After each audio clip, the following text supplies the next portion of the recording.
America's Navy is a military force that was born in desperation and fishing boats. Let me take you back to September 1775 in Boston. The city is under siege. 15,000 militiamen surround it, digging trenches on the ridges and narrow causeways.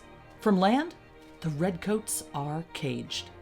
But from the water, ships can come and go almost casually, sails catching the wind, holds filled with food and rum, powder, uniforms, slipping right past the Patriot lines. This is the scene George Washington inherits when he arrives as Commander-in-Chief in July. From his Cambridge headquarters, he can see the evidence with his own eyes. The Royal Navy is feeding Boston through the sea while his army starves on land. He writes bitterly to Congress that the situation is mortifying, adding, "The strength of the enemy lies upon the water. Without a navy, we can do nothing definitive, and with one, everything honorable and glorious." Here's the problem. Washington doesn't have a navy. No shipyards, no budget. His treasury is a ledger full of debts, not resources. To challenge the Royal Navy outright seems like just madness. But perhaps madness is what these Americans have, or at least one. He's in Marblehead, Massachusetts, and his name is John Glover. He's not a soldier in the way most New Englanders understood the term. He was a merchant, a ship owner, a man who had commanded fishing schooners and coastal traders. More importantly, he was the colonel of a regiment unlike any other. His Marblehead men were not farmers with muskets. They were fishermen. They were sailors. They were captains. They had grown up in fog-choked harbors, threading the narrow channels and living by the rhythm of the tide. One contemporary described them as seamen to the last man, and Glover himself was known for discipline as much as daring. Washington met them, and he recognized instantly what he was looking at: the perfect team for a bold, new kind of plan: intercepting Britain's supply line. Now, Washington's logic, it was clinical, realistic. A continental fleet of ships of the line, that was impossible. But small, swift schooners, those were everywhere along the New England coast. The strategy was not to meet the Royal Navy broadside to broadside, that would be suicide, but instead to cut its arteries, capture the transports, take the cargo, starve the garrison. Every barrel of powder intercepted was one less barrel that was going to be fired at Patriot soldiers. Now, Washington himself wrote out the instructions. They said, "You are to proceed as commander of the schooner Hannah on a cruise against such vessels as may be found on the coast of America, bound inward and outward to or from Boston. You are carefully to avoid coming to action with any ships of war." It was cautious, but also revolutionary. The first ship chosen for the experiment was not a warship at all. She was a modest fishing schooner owned by Glover that had been christened Hannah. Placed under the command of Captain Nicholas Broughton, she slipped out of Beverly Harbor in early September under Continental pay. At that moment, without fanfare, without even a proper flag, Washington had kind of officially chartered and funded the first vessel at sea. It was not yet the Continental Navy authorized by Congress, but it was the beginning of a fleet in continental service. A quiet, but nonetheless momentous step. And the heartbeat of a navy began with a fishing boat and a debate over bragging rights. If you ask the people of Beverly, Massachusetts, they will swear that because the Hannah sailed from their harbor, they are the birthplace of the American Navy. Now, go to Marblehead and ask the people there, you're going to get a very fierce rebuttal. It was their boat, their men, their commander. The truth is, Beverly provided the harbor, Marblehead provided the crew and leadership. Both towns midwife the fleet, though neither has been eager to share the glory. Now, no fleet sails without a banner, and in the early days, Washington's schooners sometimes carried one both stark and striking. It was a white field, a green pine tree, and the words, "An appeal to heaven." The motto was drawn from philosopher John Locke, who wrote that when earthly kings deny justice, men may appeal to heaven for judgment. For New Englanders, already steeped in resistance culture, it was a battle cry. As one Marblehead sailor recalled years later, that flag was more than cloth. It was a declaration. Though not every schooner can be proven to have flown it, the pine tree flag became indelibly linked with Washington's improvised fleet. It was a symbol as much as a weapon. Hannah was only the first, and within weeks, more schooners were enlisted. The Lynch under Captain John Ayres, the Lee under Captain Daniel Waters, the Franklin under Captain Samuel Tucker, Hancock under Captain John Manley, and the Warren under Captain William Burke. Now, these were not ships of the line. They were not bristling with heavy cannon. They were just shallow draft raiders, crewed by fishermen turned sailors who knew every tide and every inlet along the New England coast. Against unescorted merchants, they were lethal. As the naval documents of the American Revolution later recorded, the very presence of these schooners forced His Majesty's transports to sail under guard or not at all. While Washington experimented with his ad hoc fleet, the Continental Congress wrestled with a larger question. Should the colonies formally authorize a navy? Now, some delegates were terrified. A navy would be definitely outright treason, an open admission that reconciliation with Britain was dead. But others argued it was simple necessity. The debate was tense, the stakes immense. And finally, resolved that a swift sailing vessel to carry 10 carriage guns and a proportionable number of swivels with 80 men be fitted with all possible dispatch for a cruise of 3 months. That resolution of October 13, 1775, is celebrated as the official birthday of the United States Navy. In the weeks that followed, Congress gave the fleet structure. Committees were appointed to oversee shipbuilding and procurement. Colonies were urged to establish prize courts to make captures legal and prevent piracy. In December, Rhode Island's Essex Hopkins would be appointed Commander-in-Chief of the Continental Navy. Another resolution spelled out the rules of engagement. It said, "All vessels of war and all armed vessels belonging to the inhabitants of these colonies are permitted to attack, take, and seize all ships and other vessels belonging to the inhabitants of Great Britain." The verdict was clear. America now had an official navy, sanctioned by Congress and armed with law. The paperwork was done. Now, Washington's fleet was official, but still very small, fragile, and untested. The real question was still out there. Could these fishermen turned pirates survive their baptism by fire against the Royal Navy? That answer would come soon, in a shoaly cove off Beverly, where Washington's schooners would taste their first naval blood. It's October 10th, 1775. General Washington's orders to Captain Nicholas Broughton were, "You are carefully to avoid coming to action with any ships of war. You are to proceed on a cruise against such vessels as may be found on the coast of America, bound inward and outward to or from Boston."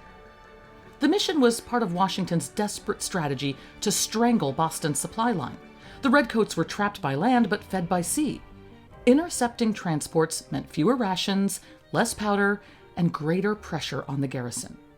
But a ship of war? That was off limits. A schooner like Hannah, a converted fishing vessel with a handful of light guns, stood no chance against a Royal Navy sloop mounting 16 to 18 cannon. Yet on October 10th, that is exactly what appeared on the horizon. HMS Nautilus, patrolling Massachusetts Bay, spotted Hannah and moved to intercept. Eyewitnesses later recalled how quickly the predator closed in. The British commander believed the chase would be routine, a swift capture of a rebel nuisance. Broughton had minutes to decide. His main options weren't good: fight and be destroyed, flee and risk capture in open water. So he chose a third option: trickery. Steering toward Beverly Cove, he ran his schooner deliberately into the shallow water, betting that the heavier sloop would not dare follow. It worked. Well, partially. Hannah grounded safely out of reach, but Nautilus anchored offshore and opened fire. For 2 to 3 hours, according to reports preserved in naval documents of the American Revolution, the British sloop kept up a brisk fire. Cannon shot threatened to splinter the stranded schooner. Crewmen scrambled for cover. One wrong hit might have ended her. The British knew this ship could not fight back, but what they didn't expect was that the shoreline would. When the alarm spread that a British warship was attacking, the townsfolk rushed to the waterfront. An eyewitness later claimed, the inhabitants fired briskly upon the man of war from every eminence. Men hauled old cannon down from warehouses. Militia companies dragged light artillery to the shore. From behind stone fences and sandbanks, muskets cracked. From wharves, cannon roared. One newspaper reported that for 2 hours, the gunners of Beverly and Salem poured incessant fire upon the enemy. By evening, the tide rose high enough to lift the battered Nautilus. Her captain cut anchor and limped away into deeper waters, annoyed and outgunned from the shore.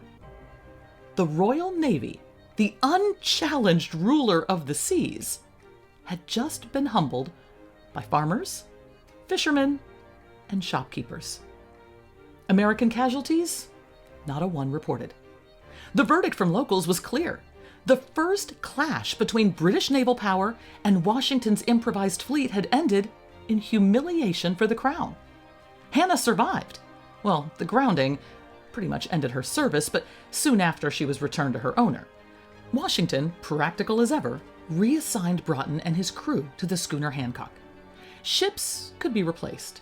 Experienced sailors could not. The lesson of Beverly Cove was clear. America could not yet fight the Royal Navy directly, but with knowledge of local waters and the support of determined communities, survival and even victory was possible. The Beverly affair did not cool Washington's appetite for naval disruption. On October 16th, just days after the battle, he issued new sealed orders. Captains Broughton, now of the Hancock, and John Selman of the Franklin were sent north toward Nova Scotia and the St. Lawrence River. The intelligence was enticing. 2 British brigs had sailed from England with no force. They were carrying 6,000 muskets, powder, and ordnance bound for Quebec. Washington, however, was working from outdated reports. The ships had already reached Canada. Still, he wrote, "You are to proceed with all possible dispatch for the St. Lawrence River, in order, if possible, to intercept 2 brigantines laden with 6,000 stand of arms, a large quantity of powder, and other stores." He reminded them to treat Canadian civilians kindly and to avoid any unnecessary conflict. But he also sweetened the deal. Prize money would be shared, 1/3 to the captors, the rest to the Continental cause. It was an ambitious mission, one that revealed just how far Washington was willing to push this tiny navy. Broughton and Selman sailed north in late October, stopping at Canso. There they seized several small vessels, including the sloop Phoebe, on October 31st. They even scouted the gut of Canso, a narrow channel perfect for ambush. But their main quarry was long gone. The brigs carrying muskets had already slipped upriver unscathed. The mission, in its official purpose, had failed. But then there was a shift. Things moved from strategy to scandal. Fired up and not wanting to return empty-handed, the captains set their sights on St. John's Island. Today, that's Prince Edward Island. Rumors suggested the colony's officials were recruiting for the British, so on November 17th and 18th, their men landed at Charlottetown. They seized the acting governor, Phillips Callbeck, Surveyor General Thomas Wright, and other prominent figures. They even carried off the colony's official seal and Governor Patterson's commission. For the Marblehead sailors, it was a bold improvisation. For Washington, that was a breach of orders, and a dangerous one. When the prisoners were marched into Cambridge in December, Washington found himself in an awkward position. These were not military officers, they were civilian administrators. Holding them risked alienating the neutral Canadians and fueling British propaganda. On December 7th, Washington wrote bluntly to Congress, "My fears respecting Captain Broughton and Selman's expedition to St. John's were too well founded. They have brought off 3 of the principal inhabitants, together with the governor's commission and the province seal. As these men were only acting in their civil capacities, I have released them." Washington valued boldness, but he demanded discipline. This raid had crossed the line. The prisoners were freed, the captains were reprimanded. The Northern cruise, together with Beverly Cove, etched 3 lessons into the DNA of America's infant navy. Reach. Even small schooners could sail hundreds of miles and disrupt Britain's supply lines. Restraint. Captains who exceeded orders could endanger the cause. And reliability. Washington needed officers he could trust to obey, not just to dare. As one Continental officer observed later, "We could afford no rogues, however gallant." By late November, another Marblehead captain, John Manley, in the schooner Lee, prowled the waters off Cape Ann, and his venture was the prize Washington had dreamed of. The sea off Cape Ann is cold, gray, and restless. A lone brig plows through the chop, her sails heavy with salt air, her decks creaking under the weight of cargo.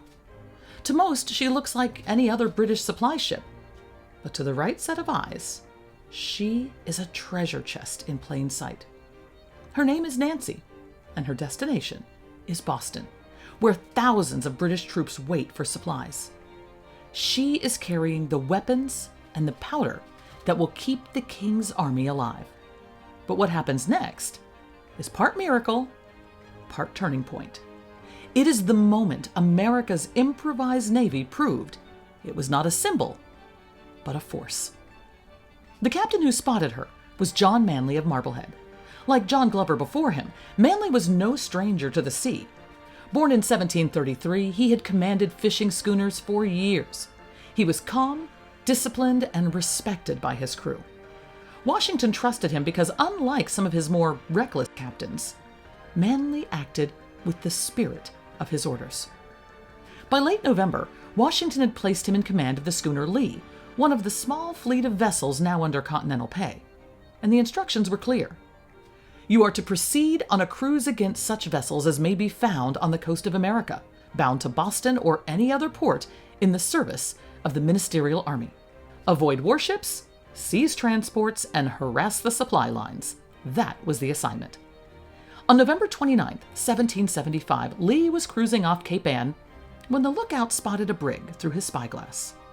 Manley studied her lines, her course, and her rigging. This was no local fishing boat. She was loaded deep, her decks riding low. She was a transport ship. Her name was Nancy, and she had sailed from Woolwich, England, bound for the British garrison in Boston. Most importantly, she was unescorted. Manley gave the order, and the Lee surged forward, sails full. Within hours, the brig was overtaken. The confrontation was very brief. The brig's crew, recognizing their peril, struck their colors, there was no battle, and there were no casualties. It was almost too easy, especially when they saw what was waiting in the hold. When Nancy's hatches were thrown open, the Americans found themselves staring at what one historian later called a floating arsenal. The naval documents of the American Revolution cataloged the haul.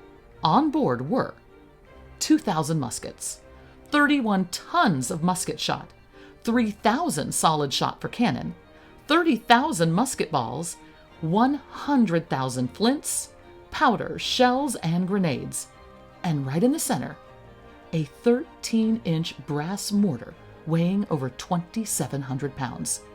The scale was staggering. For an army starved of powder and arms, this was salvation. As one soldier later wrote, the whole country seemed enlivened. The capture of the brig was like manna from heaven. The prize was brought into Beverly, Massachusetts, where the cargo was quickly unloaded. Then came one of the most remarkable processions of the entire war. Ox carts were loaded with muskets and barrels of powder, crates of shot. Soldiers formed escorts, and on a specially built carriage, the great brass mortar gleamed like gold in the winter sun. As the convoy trundled toward Cambridge, townsfolk lined the roads. Children stared wide-eyed at the massive mortar, as large as a hogshead, one account said.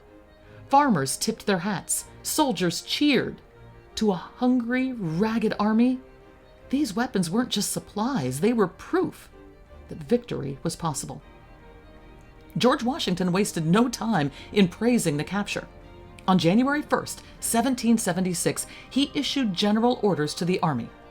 Captain Manley in the Lee has taken and sent into Beverly a large brigantine from London, laden with ordnance stores, etc. This prize is of great importance. The general thanks him and his brave officers and men, and is confident that nothing will be omitted to distress the enemy and render service to the cause of liberty.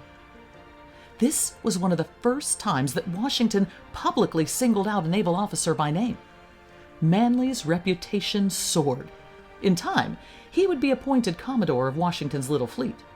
But this take also begged a question. What separates bold action from criminality? Without rules, these captures could easily be branded piracy. Congress had anticipated this, and just days before Manley's capture, on November 25, 1775, they passed a resolution. All vessels of war and all armed vessels belonging to the inhabitants of these colonies are permitted to attack, take, and seize all ships and other vessels belonging to the inhabitants of Great Britain, to be condemned in the Court of Admiralty of the colony wherein they shall be brought. This created legal prize courts. Every capture would be recorded, it would be tried, and then sold under colonial law. Proceeds would be divided, part to the Continental cause, part to the captors. It was paperwork, but paperwork that mattered. As one delegate quipped, the difference between pirate and patriot is the ledger. The Nancy Hull changed everything. The muskets and powder fueled the siege of Boston. The mortar became a symbol of American ingenuity, paraded in triumph through the countryside. The capture proved that Washington's fleet, though tiny, could deliver tangible results. One officer noted, the value of the prize was not only in arms, but in spirit. It lifted the hearts of the soldiery as much as it filled their hands. By December 1775, the pattern of America's naval story was unmistakable. September, Hannah sailed, the first spark of a navy. October, Hannah ran aground at Beverly Cove, and the townsfolk turned the waterfront into a fortress. November, Nancy was seized, delivering an arsenal that armed the Revolution. What began as desperation had become something more: a system, a strategy, a force.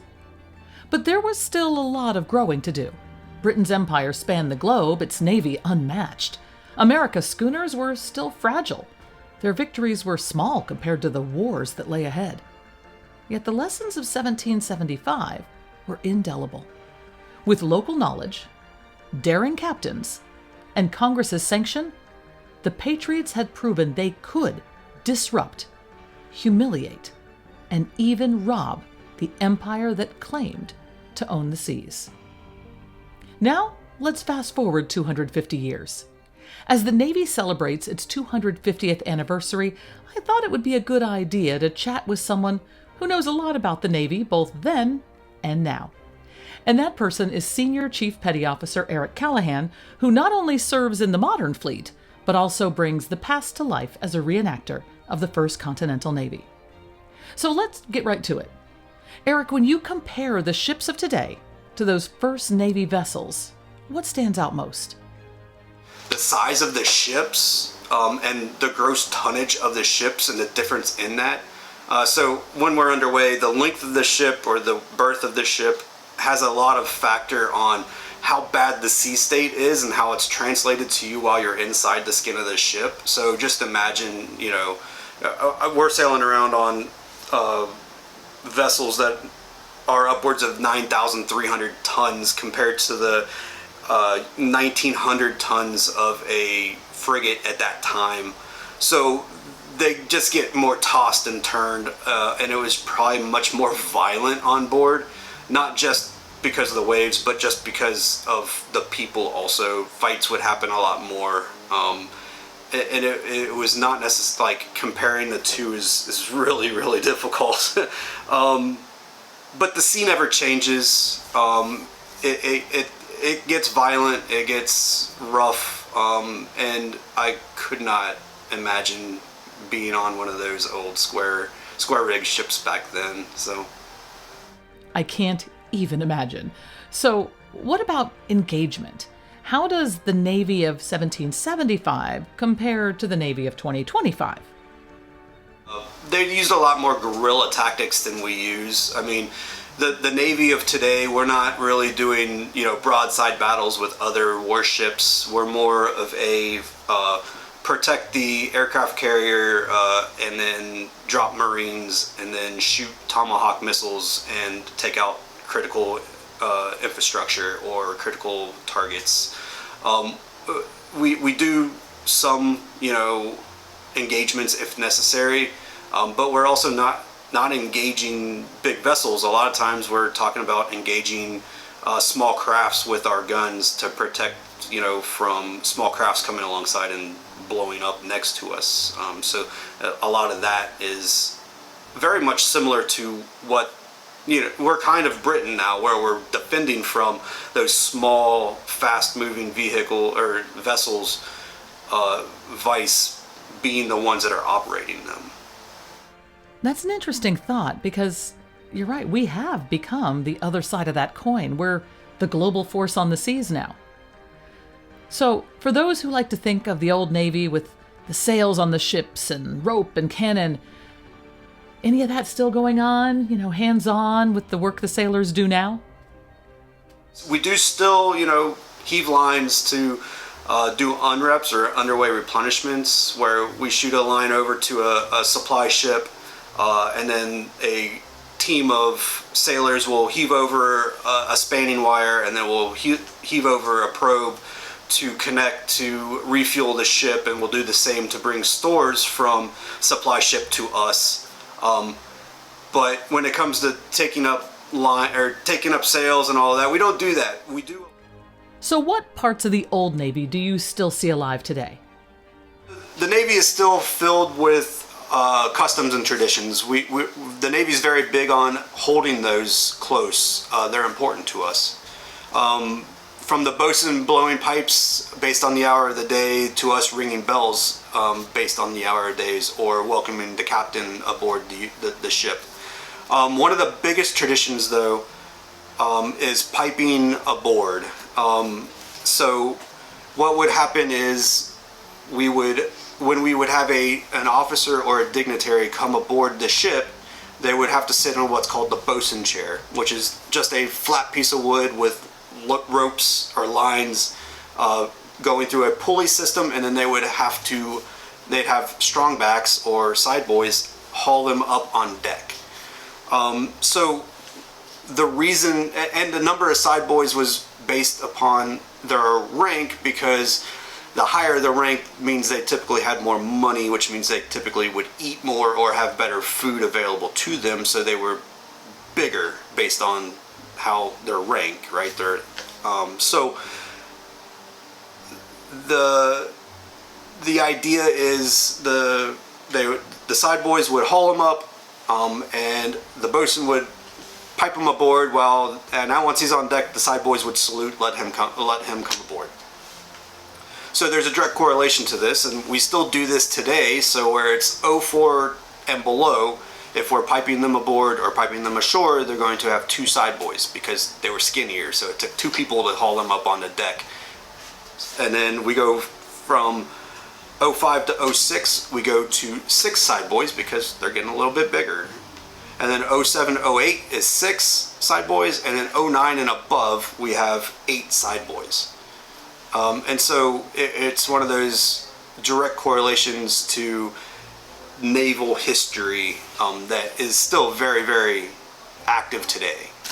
We do it whenever we have a shipmate leaving the ship. We'll always pipe them ashore, where the crew will line up on the break, and they will go across the general announcing system, or the 1MC, and they will announce our shipmate leaving, and then we'll 3 cheers for our shipmate, or whatever our motto is, and we'll wish them good luck at their next command. So lots of those old traditions and customs still hold. Still hold very, very near and dear to our heart in the Navy. So 250 years later, the ceremonies remain, the sound of the pipes, the ring of the bells, the cheer of shipmates parting ways. With so much other change, the ships, the weapons, the technology, What do you think truly connects the sailors then and now? Every seagoer has stories of the sea and how it has, taken its skin, or how it's gotten back at you. So that is the biggest similarity. The sea will never change. The sea state, the vast loneliness, walking out on the flight deck in the middle of the night and just silence except for the engines is daunting. It's almost eerie and scary. I mean, because if no one knows and you get washed overboard, you're gone, because there's no finding you. So, what a striking thought to leave things on. Thank you to Senior Chief Petty Officer Eric Callahan for joining me today. And, really, the words he said earlier on seem to sum things up. While many things in the modern Navy have changed beyond recognition, the ships, the weapons, the world itself, one constant remains. If you wish to touch the spirit of those who served 250 years ago, don't look to the steel or the sails, but to the sea.